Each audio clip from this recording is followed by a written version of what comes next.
지난 7주 동안에 우리 갈보리 믿음교회 주일 예배는 요한복음에 나오는 예수님의 말씀, 나는 무엇이다. 나는 생명의 양식이다. 나는 세상의 빛이다. 그런 말씀들을 쭉 보셨죠? 오늘 맨 마지막으로 나는 포도나무다 라고 하는 말씀을 같이 나누게 되었는데요. 너무나 아이러니컬하게 우리가 주님과 붙어 있어야 된다는 말씀을 나누면서 또 이렇게 물리적으로는 함께 모이지 못하는 굉장히 역설적인 상황이 벌어지고 있습니다. 그렇기 때문에 어떻게 보면 과연 붙어 있는다는 것은 무엇을 의미하는가? 물리적으로 함께 가까이 있거나 또 피지컬한 어떤 커넥션이 있어야만 하는 것이 아니고 주님이 말씀하시는 진정한 연결과 또 주님에게 붙어 있다라고 하는 의미를 더 새삼 깊이 있게 생각할 수 있는 기회가 된다고 생각합니다. 오늘 말씀해 보시면요. 열매 없는 가지는 붙어 있어도 붙어 있는 것이 아니라고 주님이 오히려 말씀하고 계십니다. 그냥 원줄기에 가지가 붙어 있다고 진짜 붙어 있는 것이 아니고 열매가 있으면 붙어 있는 것이고 열매가 없다면 붙어 있어도 소용없다라고 주님 말씀하고 계십니다. 읽어드린 요한복음 15장 2절 말씀에 보시면요. 무릇 내게 붙어 있어 열매를 맺지 아니하는 가지는 아버지께서 그것을 제거해 버리시고 무릇 열매를 맺는 가지는 더 열매를 맺게 하려 하여 그것을 깨끗하게 하시느니라 라고 말씀하고 계십니다. 주님에게 붙어 있는 것 같아 보입니다. 하지만 열매가 없다면 과연 붙어 있다고 말할 수 있겠느냐? 열매가 있는 가지라면 계속 잘 돌봐주시고 모든 영양분을 공급하시지만 아무리 기다려도 열매를 볼 수 없는 가지라면 붙어 있었지만 오히려 잘라내신다라고 하는 말씀의 의미가 무엇인지를 우리는 굉장히 깊이 있게 심각하게 또 우리들 자신을 돌아보면서 반성하면서 이 말씀을 이해해야 된다고 생각합니다. 그러면 열매가 있어야 된다고 하셨는데요. 예수님께 붙어 있음으로써 맺을 수 있는 열매란 어떤 것들을 의미하겠습니까? 산상수훈 마태복음 7장 말씀에 보시면요. 예수님께서 열매에 관한 여러 가지 말씀을 주셨는데요. 열매를 보아서 그 나무를 알 수 있다. 그런 말씀하셨습니다. 그러면서 나쁜 열매 맺는 좋은 나무가 없고 좋은 나무라면 좋은 열매를 맺는 것이 당연하다라고 말씀하셨습니다. 예를 들면 가시나무에서 포도를 딸 수 없는 것이고 엉겅퀴에서 무화과를 얻을 수 없는 것이다라고 말씀하신 것을 미루어 볼 때에 예수님이 좋은 나무이시니까 좋은 나무에 붙어있는 우리들도 어떤 열매를 맺게 된다는 말씀이겠습니까? 좋은 열매를 맺게 된다는 것이죠. 그래서 좋은 나무 되시는 예수님에게 연결된 우리들이 맺어야 할 좋은 열매들에 대해서 생각해야 될 텐데요. 갈라디아서 2장 22절과 23절에 보시면 우리가 잘 알고 있는 성령의 9가지 열매가 나옵니다. 그리고 오늘 읽어드린 요한복음 15장에도요. 후반부에 본문 넘어서 뒤로 내려가서 보시면 예수님께 붙어있는 사람들에게 바라고 원하시는 가장 중요한 열매는요. 첫째는 사랑의 열매라고 볼 수 있습니다. 그리고 성령의 9가지 열매에서도 첫 번째는요. 잘 아시는 것처럼 사랑의 열매입니다. 성령의 9가지 열매가 무엇인지 기억나시나요? 잠깐 불러드릴게요. 사랑과 희락과 화평과 인내와 자비와 양성과 충성과 온유와 절제니 그렇게 되어 있습니다. 9가지 성령의 열매 중에서도 넘버원은 사랑이고요. 오늘 요한복음 15장에서도 너희에게 열매가 있어야 되는데 예수님과 연결되는 사람에게는 좋은 열매가 맺는데 그 좋은 열매 중에 첫 번째가 바로 사랑이라고 말씀하고 계십니다. 사랑하는 성도 여러분, 열매 없는 가지라면 붙어 있어도 소용없습니다. 우리에게 원하시는 열매의 첫 번째는 사랑인 것을 기억하시고요. 주님이라고 하는 좋은 나무에서 공급해 주신 자양분을 가지고 우리는 믿음 안에서 어떻게 사랑의 열매를 맺을 수 있을지 한번 생각해 보시고 가정과 교회와 세상 가운데서 예수 그리스도의 사랑의 열매를 풍성히 나타내 가실 수 있는 저와 여러분들이 되시기를 부탁합니다.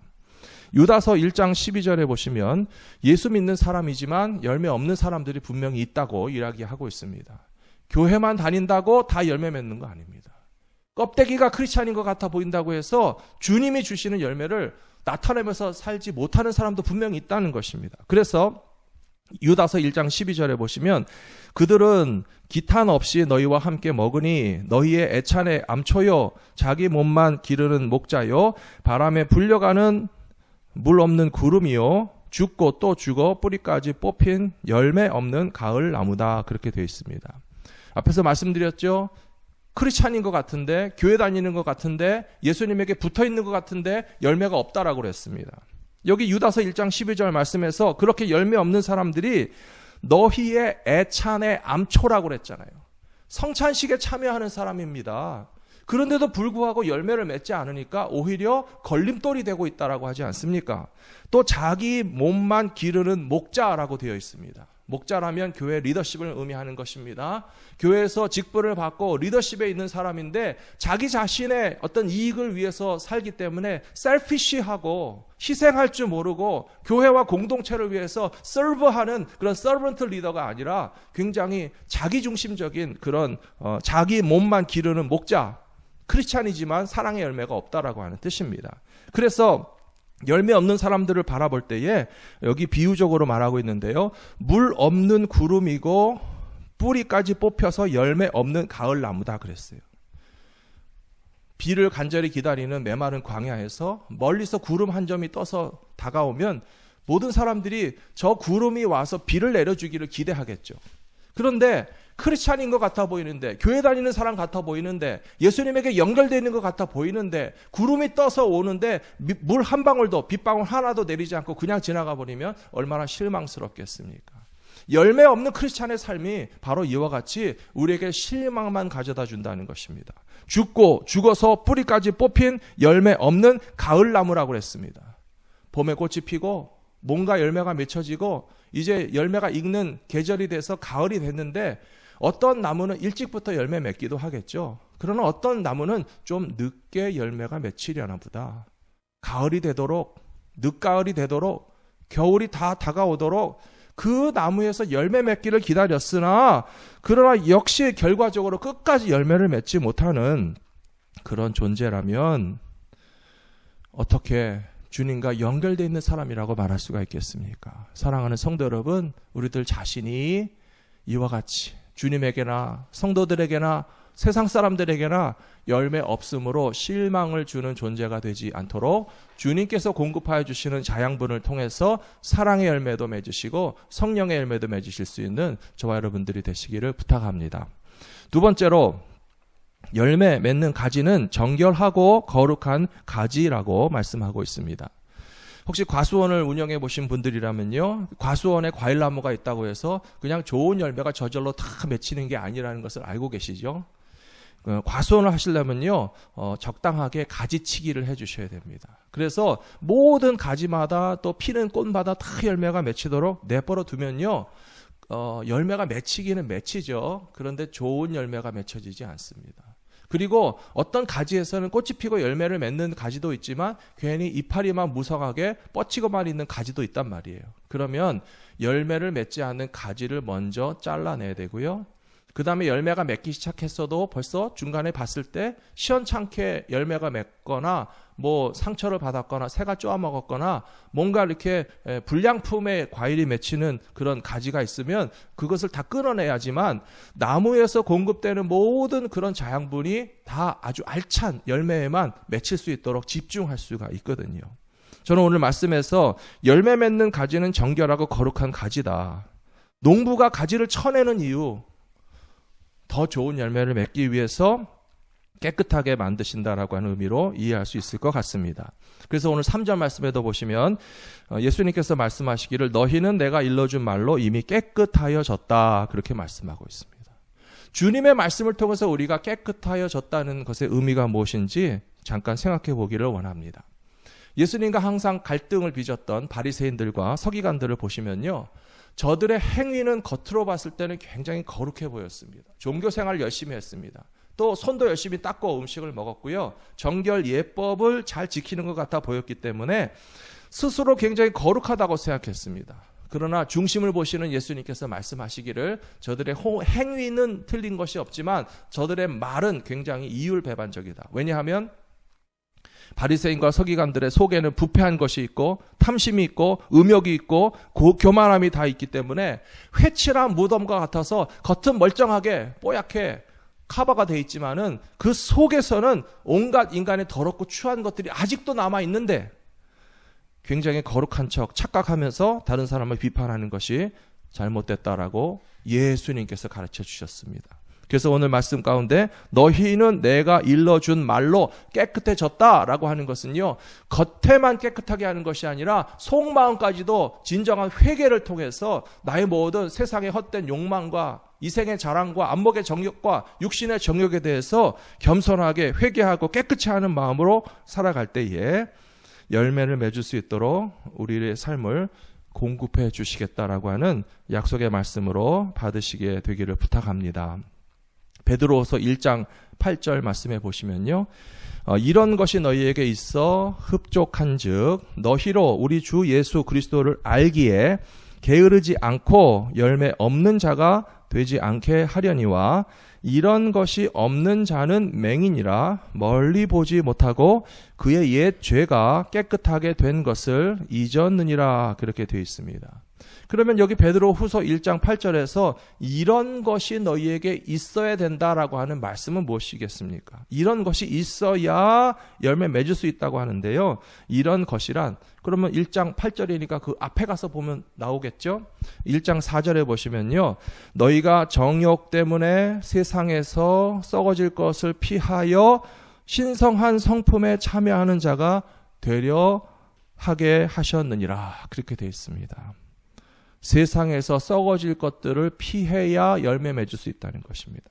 신성한 성품에 참여하는 자가 되어야 열매를 맺을 수 있다는 것입니다. 더럽고 오염되고 병든 가지에서는 깨끗하고 좋은 열매를 맺을 수 없습니다.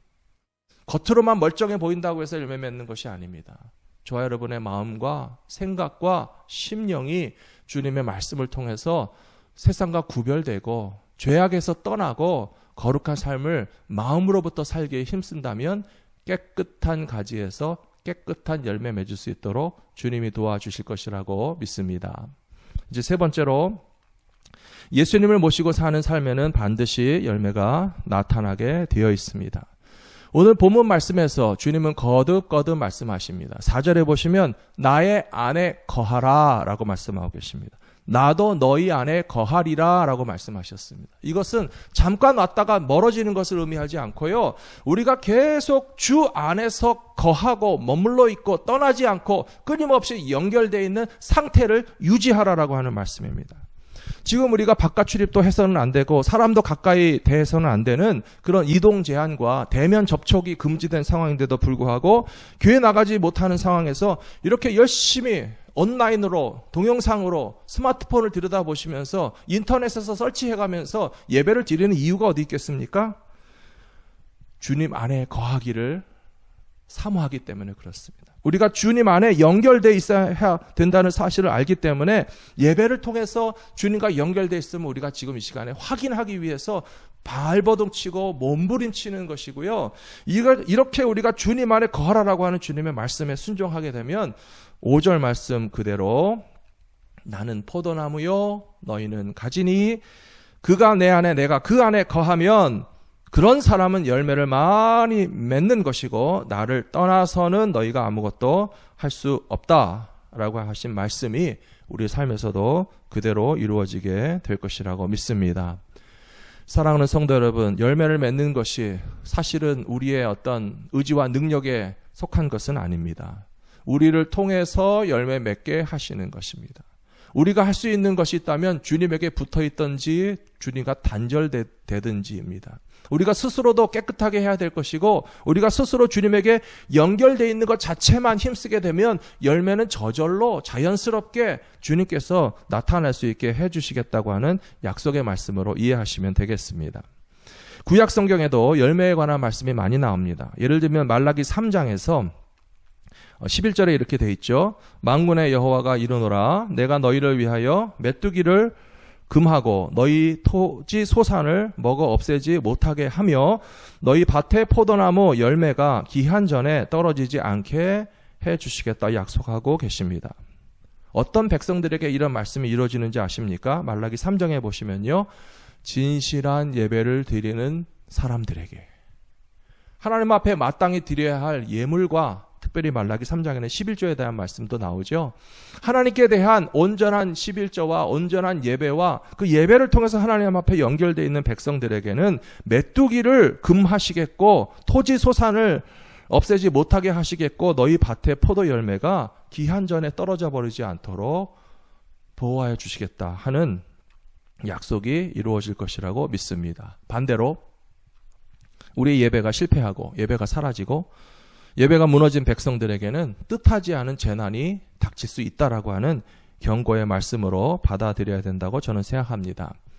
며칠 전에 우리 주중에 새벽 기도회를 하는데요. 요한복음 본문이 끝났습니다. 그리고 구약의 학개서 말씀을 우리가 준비된 대로 접하게 되었습니다. 지난 3일 동안 학개의 말씀을 보신 분들은 아마 굉장히 놀라셨을 거예요. 어떻게 우리에게 갑자기 이런 말씀이 새벽 기도의 본문으로 주어졌을까? 그러면서 은혜를 많이 받았습니다. 바벨론 포로에서 돌아온 이스라엘 백성들에게 선지자 학개는 하나님의 말씀을 받았습니다. 하나님께서 말씀하시기를 너희가 고향에 돌아오면 성전을 회복하고 예배를 회복하리라고 마음먹지 않았었느냐. 그런데 막상 고향에 돌아와서 각자의 살 집을 마련하고 자기 가족들의 생존을 위해서만 정신없이 살다가 보니까 성전을 재건하리라고 하던 다짐은 다 어디 가고 각자 삶의 살기에 분주하기 때문에 성전을 그냥 회파된 채로 재건하지 못한 채로 그렇게 방치한 채로 살아가는 것이기 때문에 그래서 하나님께서 사인을 주셨다는 것입니다. 경고의 사건들을 일으키셨다는 것입니다. 그것이 뭐냐 하면 하늘이 이슬을 그쳤고 땅은 산물을 그쳤고 이 땅의 산과 곡물과 새 포도주와 기름과 땅의 모든 소산과 사람의 가축과 손으로 수고하는 일에 자연재해가 닥치게 하신 이유는 하나님께서 이스라엘 백성들을 미워서 벌 주시는 것이 아니고요. 저들이 사랑으로 회복되기 원하시기 때문에 경고의 메시지로서 이런 재앙이 닥치게 하신 것을 통해서 하나님께로 돌이키고 하나님께로 돌이키는 상징은 바로 성전의 재건으로 나타나야 된다라고 학개서에서 말씀하고 계시더라는 것입니다. 사랑하는 성도 여러분, 모든 재난이 다 우리의 죄 때문에 일어난다고 말하는 것은 아닙니다. 우리가 혹시 몸에 질병이 찾아오거나 건강을 잃어버리게 되는 것이 내가 죄가 많아서라고 혹은 다른 사람에게 대해서도 당신 죄가 많으니까 병에 걸렸다 그렇게 정죄하는 것은 아닙니다. 틀립니다. 주님도 그렇게 하지 않으셨습니다. 하지만 자연재해를 당했을 때 우리는 돌아보게 됩니다. 우리의 교만과 죄악이 무엇이길래 하나님께서 이런 경고를 주시는가. 우리가 세상에 속한 욕심과 자랑에 정신을 팔려서 학개 시대의 이스라엘 백성들처럼 성전을 재건하지 못하고 예배를 회복하지 못하는 시대이기 때문에 우리에게 아예 예배를 모이지 못하도록 이렇게 코로나 바이러스로 하나님께서 예배당에 모일 수 없게 하신 이유를 생각하면서 우리가 예배와 성전을 다시 지키고 재건하고 회복시키는 것이 꼭 필요하겠구나라고 하는 주님의 말씀으로 이해하셨으면 좋겠습니다. 학개 선지자는 그래서 총독 스룹바벨과 제사장 여호수아와 이스라엘 백성들에게 강하게 하나님의 말씀을 선포했습니다. 좋은 예배당 지으려고 할 필요 없다. 산에 가서 나무를 해다가 소박하게 한 달, 두 달 내에라도 성전을 지으라. 그렇게 말씀하셨고요. 학개 2장 4절 말씀해 보니까요. 그렇게 급조되어서 소박하게 건축해가는 성전을 바라보면서 이스라엘 백성들이 좀 하나님께 죄송스럽기도 하고 실망스럽기도 한 것 같아 보이니까 이런 말씀을 주셨어요. 스룹바벨아 스스로 굳세게 할지어다. 대제사장 여호수아야 스스로 굳세게 할지어다. 여호와의 말이니라. 이 땅의 모든 백성아 스스로 굳세게 하여 일할지어다. 내가 너희와 함께 하노라. 만군의 여호와의 말이니라. 사랑하는 성도 여러분, 나무로 지은 목조, 급조된 한 달, 두 달 만에 급하게 만든 성전이지만 예배 가운데는 하나님이 계십니다. 스스로 굳세게 하십시오. 지금 이 시간 이 방송을 보시면서 가정에 혼자 계시는 분들, 식구들끼리 계시는 분들, 바깥 출입을 못하고 교회 나가지 못하시는 마음 가운데 좀 이렇게 침체되거나 우울하거나 좀 기운이 빠지시는 분들이 있으십니까? 주님 벌써 말씀하셨어요. 스스로 굳세게 할지어다. 마음을 굳게 먹고 염려하지 말아라. 내가 너희와 함께 하노라. 만군의 여호와의 말이니라. 우리가 함께 모이지 못해도 동영상으로 예배를 드려도 하나님은 진실하게 예배 드리는 자들 가운데 지금도 함께 계시고 우리의 예배 가운데 우리를 만나 주실 것이라고 믿습니다. 시편 121편에 보시면요, 눈을 들어 산을 보아라. 너의 도움이 어디서 올꼬? 라고 하는 말씀이 있습니다. 왜 눈을 들어서 산을 보라고 하셨겠습니까? 동서남북 전후 좌우를 바라봐도 나를 도와줄 사람이 없는 거예요. 사람 중에서 나를 도와줄 사람이 없을 때는 우리는 참 기운이 빠지기도 하는데요, 좀 허망한 마음에 높은 곳을 바라볼 수도 있겠죠.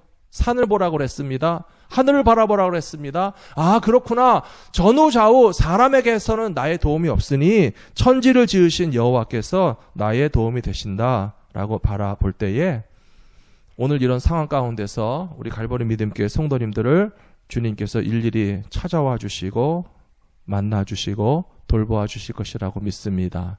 우리는 성전에서 모일 때에도 여러 번 이런 고백을 했던 것 같아요. 여러분 기억나세요? 당신은 혼자가 아닙니다. 주님이 함께 계십니다. 우리가 같이 있습니다. 해보셨잖아요. 지금 집안에 계시면 식구들이 있으시면 같이 하시고요. 혼자 있어도 괜찮습니다. 혼자서도 한번 저를 따라해 주시기 바랍니다. 당신은 혼자가 아닙니다. 주님이 함께 계십니다. 우리가 같이 있습니다. 예, 지금 이 자리에 김원만 장로님도 계시고요. 방두신 목사님도 계시고요. 우리 진우 형제님도 계세요. 그리고 이 화면 너머로 이 방송을 시청하고 계시는 갈보리 믿음교회 성도님들이 주님 안에서 다 함께 있다고 저는 믿습니다. 지금은 우리가 몸으로 같은 공간에 머물 수 없지만 염려하지 않습니다. 주님은 어디나 계시고요. 언제나 우리의 예배를 받으시고요. 소박한 나무로 지은 한 달, 두 달 안에 급조된 성전이라 할지라도 하나님께서는요, 내가 여기와 함께 있으니 너희는 마음을 굳세게 하라 라고 말씀하셨고요. 더 놀라운 말씀, 학계 말씀을 보면서 지난 3일 동안 은혜를 많이 받았습니다. 하나님께서요, 이제 그동안 소산이 그치고 곡물이 반으로 줄고 포도주가 반도 안 되게 생산량이 다 삭감되어서 너무나 경제 불황이 오고 삶이 자연재해로 인해서 고통을 받고 있었는데, 그럼에도 불구하고 하나님의 성전과 예배가 다시 회복되기를 위해서 순종하고 헌신하고 협력한 백성들에게 이제부터, 오늘부터는 내가 너에게 복을 줄 것이다, 하나님 약속하셨어요. 얼마나 놀라운 말씀입니까? 우리는 이 어렵고 힘든 상황을 반드시 이겨내게 될 것이라고 저는 믿습니다. 어떻게 해야 이것을 뚫고 지나가겠습니까? 성전을 재건할 때, 예배를 회복할 때, 우리의 삶의 자리에서 크리스찬의 본분을 기억하면서 예수 그리스도께서 공급하여 주시는 그런 영적인 자양분들을 통해서 아름다운 열매를 맺을 때에 이 어렵고 힘든 시간들을 함께 이겨내고 우리가 다 같이 한자리에 모여서 기쁨과 감사로 예배하는 그날을 바라보시면서 기다리시고 믿음을 지키시고 스스로 굳세게 하실 수 있는 저와 여러분들이 다 되시기를 축복합니다.